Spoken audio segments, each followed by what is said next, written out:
जय श्री कृष्णा। देव प्रबोधिनी एकादशी के दिन देव 4 माह बाद उठते हैं। इस दिन से सभी मांगलिक कार्य शुरू होते हैं। इस दिन लोग व्रत भी रखते हैं। इस एकादशी का हिंदू धर्म में विशेष महत्व है। इसे देव उठनी एकादशी के नाम से भी जाना जाता है। इस दिन यदि आप व्रत रख रहे हैं तो इस कथा का पाठ जरूर करें। इसके पाठ से व्रत को दुगना फल मिलता है। यहाँ विस्तार से हम आपको देव प्रबोधिनी एकादशी का कथा सुनाते हैं। ठीक है।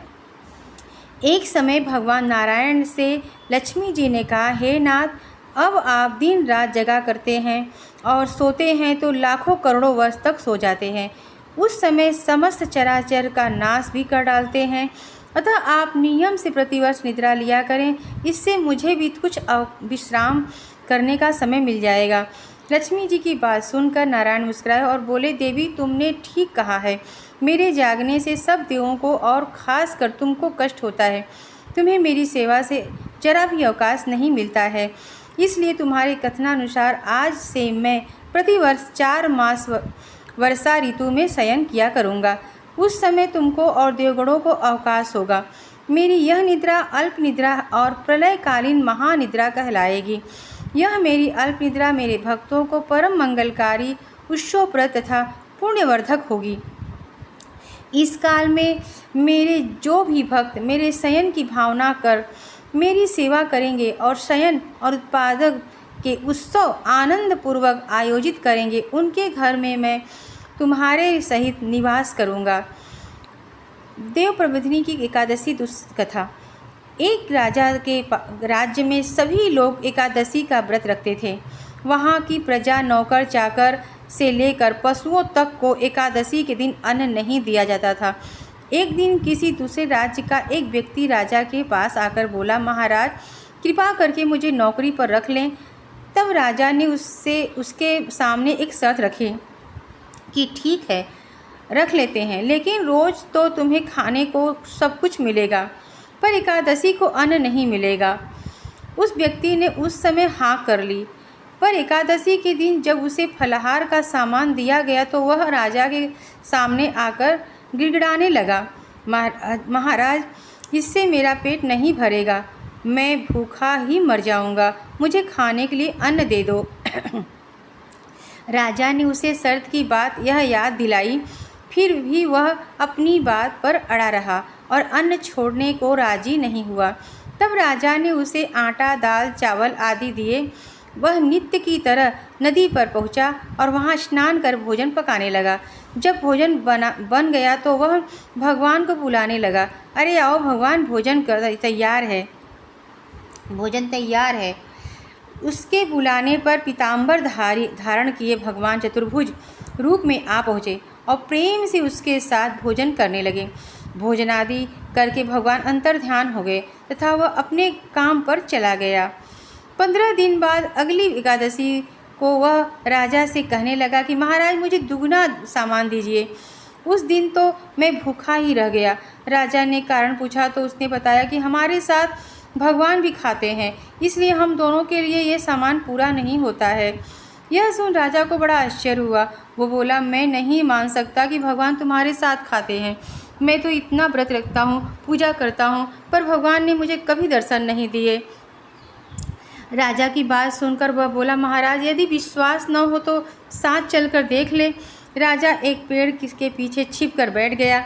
उस व्यक्ति ने हर रोज़ की तरह भोजन बनाया और भगवान को शाम को पुकारता रहा, फिर भी भगवान न आए। अंत में उसने कहा, हे भगवान, यदि आप नहीं आए तो मैं भी नदी के कूदकर प्राण दे दूँगा। आप नहीं आए तो मैं नदी में कूदकर प्राण दे दूँगा। फिर भी भगवान नहीं आए। तब वह प्राण त्यागने के उद्देश्य से नदी की तरफ बढ़ा। प्राण त्यागने का उसका दृढ़ इरादा जान शीघ्र ही भगवान ने प्रकट होकर उसे रोक लिया और साथ बैठकर भोजन करने लगे। खा पीकर वे उसे अपने विमान में बैठाकर अपने धाम ले गए। यह देख राजा ने सोचा कि व्रत उपवास से तब तक कोई फायदा नहीं होता जब तक मन शुद्ध ना हो।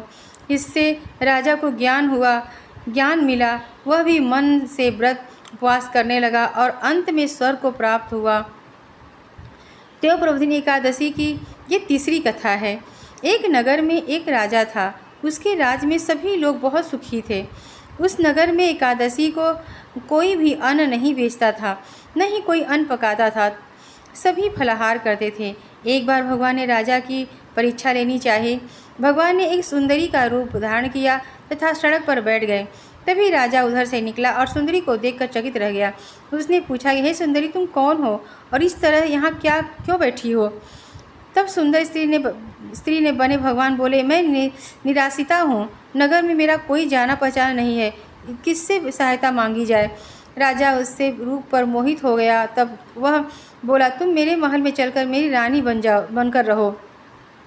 सुंदरी बोली, मैं तुम्हारी बात मानूंगी, पर मुझे राज्य का अधिकार मुझे सौंपना होगा। आप अपने राज्य का अधिकार मुझे सौंपना होगा। राज्य पर मेरा पूर्ण अधिकार होगा। मैं जो भी बनाऊंगी तुम्हें खाना होगा। राजा उससे रूप पर मोहित था, अतः उसकी सभी शर्तें स्वीकार कर ली।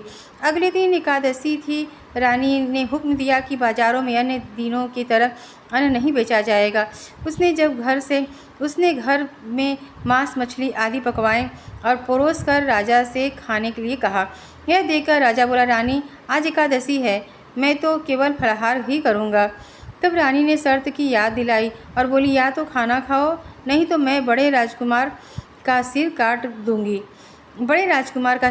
दूंगी। राजा ने अपनी स्थिति बड़ी रानी से कही तो बड़ी रानी बोली, महाराज, धर्म न छोड़े, बड़े राजकुमार का सिर दे दें। पुत्र को तो फिर भी मिल जाएगा, पर धर्म नहीं मिलेगा। इस दौरान बड़ा राजकुमार खेल कर आ गया। माँ की आंखों में आंसू देखकर वह रोने का कारण पूछने लगा, तो माँ ने उसे सारी बात बता दी। तब वह बोला, मैं अपना सिर देने के लिए तैयार हूँ। पिताजी के धर्म की रक्षा होगी, जरूर होगी। राजा दुखी मन से राजकुमार का सिर देने को तैयार हुआ तो रानी के रूप में से भगवान विष्णु ने प्रकट होकर असली बात बताई। राजन, तुम इस कठिन परीक्षा में पास हुए। भगवान ने प्रसन्न मन से राजा से वर मांगने को कहा तो राजा बोला, आपका दिया हुआ सब कुछ है, हमारा उद्धार करें। उसी समय वहाँ एक विमान उतरा। राजा ने अपना राज्य पुत्र को सौंप दिया और विमान में बैठकर परम धाम को चला गया। तो ये है एकादशी की कथा। अगर आपको ज़रा भी ये वीडियो मेरी अच्छी लगी हो तो लाइक करिएगा, सब्सक्राइब करिएगा, औरों में शेयर भी करिएगा।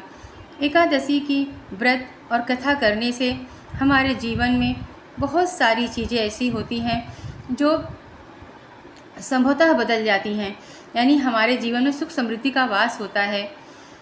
तो आप कमेंट बताइएगा कि आपको मेरी कथा कैसी लगी। जय माता दी। जय